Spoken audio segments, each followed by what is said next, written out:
All right, let's take the discussion forward with Anshu Kapoor, who's joining us from Nuvama Asset, which is a part of the Nuvama group. And Anshu, thank you very much for your time. We understand that as part of the business at Nuvama Asset, you guys are now aiming at upping your real estate play. Talk to us about what exactly are the plans, your recent JV with Cushman. How big can be the size of the opportunity for Nuvama here? Thank you, Ajay. Good afternoon. Thank you for having me with you. Thank you for asking about this JV.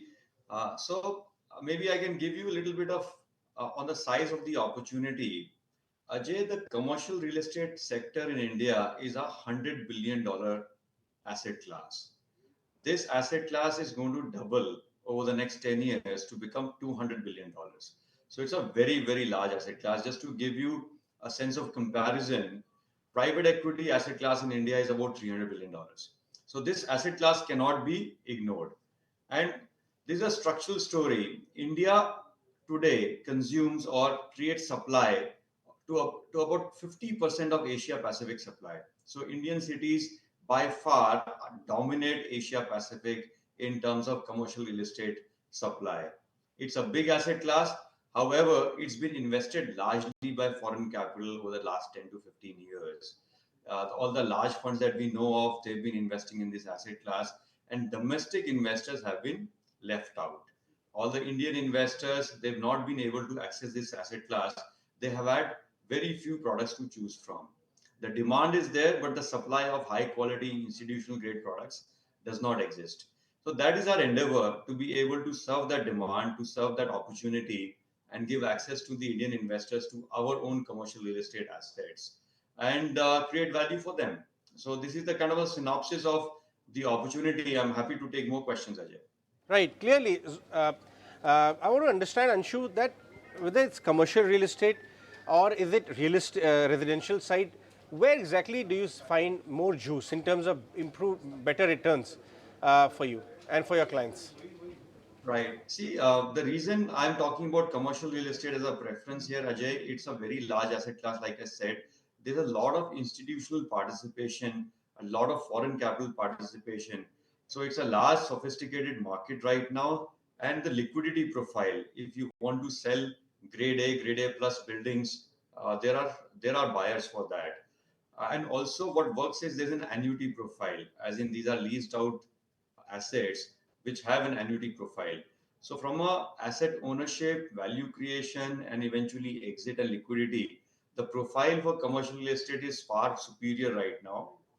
Residential has not been an investor's market so far. Acquiring small units and then being able to sell to end users, it's a little bit of a hard task. And therefore, our first bet is on commercial real estate. Anshu, I want to understand, as a private equity player, is valuations a challenge? Because we all know that the cycle is favoring, there are a lot of tailwinds and real estate is in an up move. So sometimes does that become an issue? Yeah, so there are various segments or there's various parts to this market, Ajay, where the valuations are a challenge is in a market which is fully ready, leased out asset. So competition, or let's say a lot of capital is chasing limited supply there. So Indian commercial real estate is about 770 million square feet, of which, all these occupied grade A plus assets which are available in the market are being competed for. But India, like I said, there is about 170 million square feet to come over the next 5 years.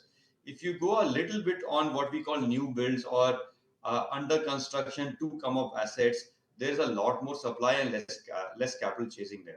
So I think the opportunity is on assets which are either ready, not fully occupied, or assets that will come up in the next 2 to 3 years.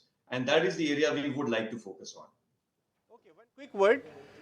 How long do you think this opportunity would be? Do you think it's a prolonged cycle and hence you can build your business over the next 3 to 5 year kind of a period?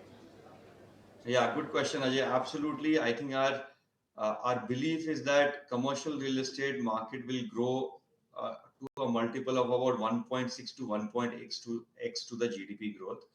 I think beyond the IT services that we hear about, global capability centers or multinational companies effectively calling India their second home. That is a big theme. But above all, what is not really reported or talked about as well is Indian companies or the new company formation in India that is leading to a lot of growth, banking, financial services, manufacturing led supply absorption.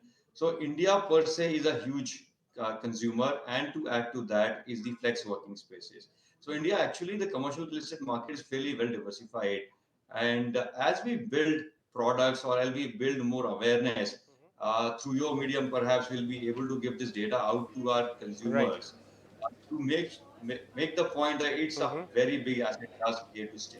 Outstanding, Anshu. Thank you so much for joining us with those insights on the real estate space and Nuvama, which, by the way, is a listed entity now. The opportunities it's eyeing in that field. Thank you so much and good luck for all your endeavors. Before Thank we you. wrap out,